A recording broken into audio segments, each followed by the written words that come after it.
ईश्वर को आपने देखा है? हमने कहा देखा है। बोले मेरे को दिखा सकते हो? बिल्कुल बिल्कुल दिखा सकता हूँ। और ऐसा कहते हैं कि जब उनने काली माँ के सामने दर्शन करने के लिए बताया तो हमारी अपनी जिस सनातन धर्म पर हजारों हजार साल से जो आस्था है, ऐसा माना जाता है कि काली माँ से उनका प्रत्यक्ष साक्षात्कार हुआ है। और वो क्षण ऐसा था जिस क्षण ने उनके जीवन को, पूरे जीवन को बदल दिया। अर्थात जिस भगवान के साक्षात्कार के लिए वो लगातार जिज्ञासु रहे, वो उनकी इच्छा व्यक्त करते रहे, लेकिन भगवान के मिलने के बाद ये हम सबके लिए प्रेरणा का वो क्षण हो सकता है जब उनने एक बार जीवन में वो ईश्वर से मिलने का साक्षात्कार किया। दोबारा वो ईश्वर के बजाय उनने कहा कि ये समूचे मानव ये ईश्वर के अवतार है, ईश्वर का प्रसाद है, और हमारा अपना जीवन सेवा का, लोगों को लेके चलने का, गरीबों को संभालने का, देश को आगे बढ़ाने का, ये अनेकानेक जो हमारे मानवोचित गुण विकसित करने का जो मौका आता है, ये स्वामी विवेकानंद ने उसी समय से संकल्प लिया। और हम सब जानते हैं अमेरिका का वो शिकागो वाला क्षण जब स्वयं विवेकानंद ने इस बात का निर्णय किया है कि सनातन धर्म को जाने बिना दुनिया धर्मों को नहीं जान सकती, और विश्व धर्म सम्मेलन में जब वो सम्मिलित हुए, और हम सब जानते हैं कि जाने के और आने के दरमियान दोनों में कितना जमीन आसमान का अंतर है। वो दौर ऐसा था जब भारत को पता नहीं कितने प्रकार से हमारे सपेरों का, पता नहीं कितने प्रकार से अपने धर्म को लज्जित करने वाले वो बहुत सारे विश्लेषणों से भारत को जाना जाता था। लेकिन ऐसे कठिन काल में भी, अंग्रेजों के उस प्रभुत्वशाली समय में भी, पश्चिम में जाकर के अपने धर्म की उदारता के साथ, बगैर किसी धर्म का अपमान किए, अपने धर्म की विशेषताओं को लेकर के सर्वे भवन्तु सुखिनः सर्वे सन्तु निरामया, ये जो उदात्त विचार उनके मन से जो निकला है, और अपने संक्षिप्त समय में भी अपने वक्तृत्व कला से जिस प्रकार से उनने दुनिया को चमत्कृत किया,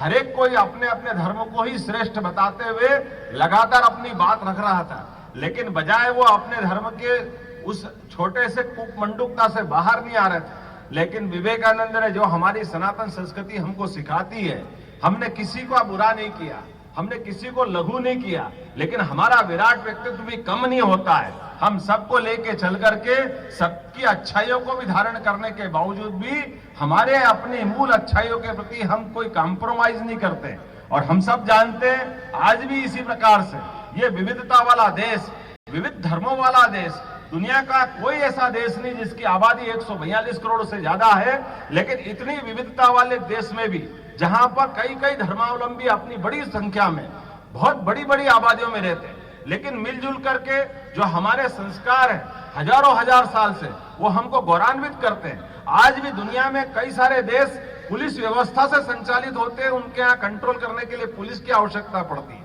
लेकिन आज हमारे कई कई 100 गांवों के बीच में भी एक पुलिस थाना भी अगर होता है तो भी पूरे क्षेत्र में शांति रहती, क्योंकि हमारा संसार का ये एकमात्र देश है जो पुलिस आधारित अपनी व्यवस्था को स्थापित नहीं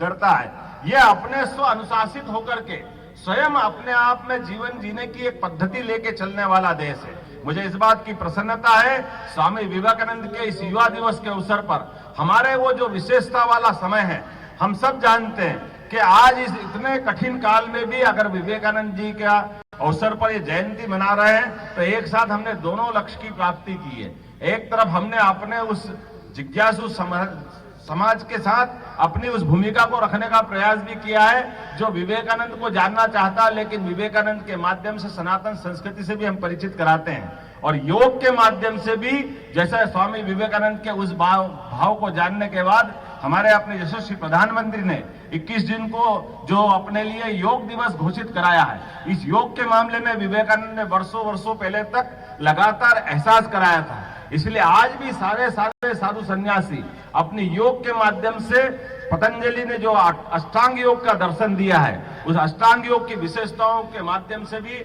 हम अपने अपार शक्ति का जो स्रोत मनुष्य का शरीर होता है, इसको आगे बढ़ा सकते हैं। मुझे इस बात की प्रसन्नता है कि युवा दिवस के अवसर पर सारे विद्यार्थियों के साथ मैं मध्य प्रदेश सरकार के मुखिया होने के नाते से आपके बीच सम्मिलित हुआ हूं। मैं स्कूल शिक्षा विभाग और शासन के सभी अंगों का एक तरह से स्वागत भी करता हूं, अभिनंदन करता हूं कि स्वस्थ शरीर में भी स्वस्थ मन का वास होता है। ऐसे में योग के माध्यम से हम अपने शरीर को भी स्वस्थ रखें, नित्य अध्ययन करें और लगातार जो हम सबके मन में अपार भाव बना हुआ है कि हमारे अपने जीवन को सुधारते सुधारते हमारे जीवन की अच्छाइयों को धारण करते हुए न केवल मध्य प्रदेश को आगे बढ़ाएं बल्कि देश को भी आगे बढ़ाएं, अपना स्वयं का जीवन अच्छा करें, दुनिया के सामने हमारी अपनी भारतीयता को सिद्ध करें। मेरी अपनी ओर से इस मंच पे बैठे सभी अतिथियों का भी मैं वंदन करना चाहता हूं, अभिनंदन करना चाहता हूं और उम्मीद करता हूं कि जीवन के सभी क्षेत्रों में हमारी सरकार लगातार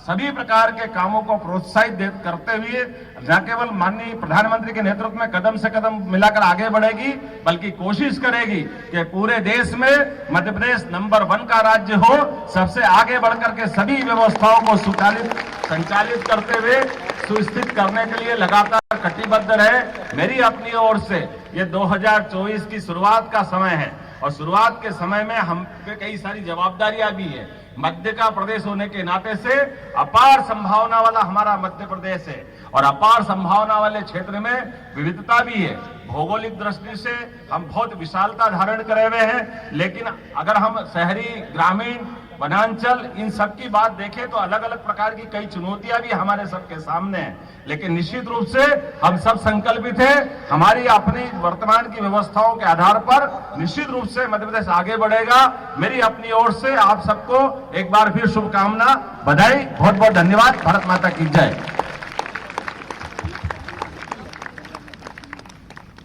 बहुत बहुत धन्यवाद माननीय मुख्यमंत्री जी आपका। और अब हमारा अगला कार्यक्रम सामूहिक सूर्य नमस्कार और प्राणायाम का होगा और सभी एक ही निर्देश पर एक साथ सूर्य नमस्कार और प्राणायाम करेंगे। हेलो, मोबाइल बैठ के करना भाई, जो भी करना है।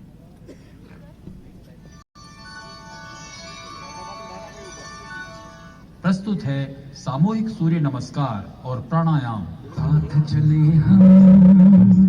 योग करें हम,